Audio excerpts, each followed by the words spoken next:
Durim Nitaj. Përshëndetje Durim. Përshëndetje për ju në studio dhe gjithë dëgjuesit e Radio Dugagjinit. Unë jam tek Fakulteti Filologjik, një nga qendrat më të mëdha të votimit në kryeqytet, me 8 vendvotime e 6.791 persona me drejt vote. Të gjitha vendvotimet janë hapur me kohë në këtë qendër, saktësisht në orën 7, pa asnjë problem. Numri i votuesve në këtë pikë është ulur ndjeshëm nga zgjedhjet e fundit, kur ishin rreth 7.800 votues në 9 vendvotime sipas kryesuesit të qendrës. Kjo ka ndodhur si rrjedhojë shpërndarjes votuesve nëpër qendrat e votimit nga Komisioni Qendror i Zgjedhjeve. Si zakonisht, zyrtar policor janë pranishëm edhe kësaj here për të siguruar mbarvajtjen e këtyre zgjedhjeve. Kush nuk janë pranishëm janë orientuesit që ju tregojnë votuesve vendvotimet e tyre. Sipas drejtorit të qendrës, 2 të tillë ishin parapartë angazhuar nga KQZ, por që nuk kanë ardhur.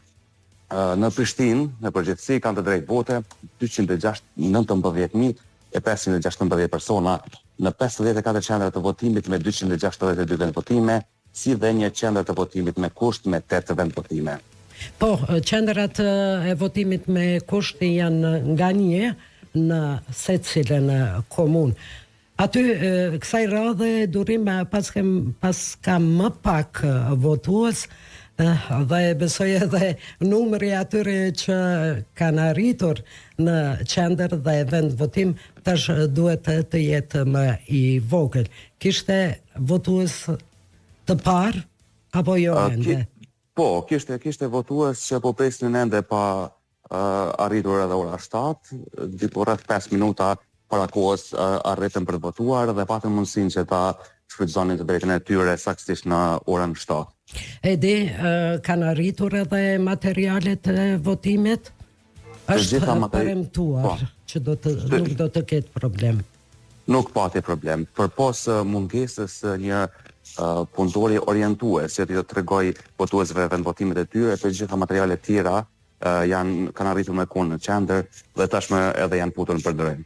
E për orientim, kur flasim, janë të vendosura shenjat, numrat e vendvotimeve ku vetë qytetarët edhe mund të orientohen.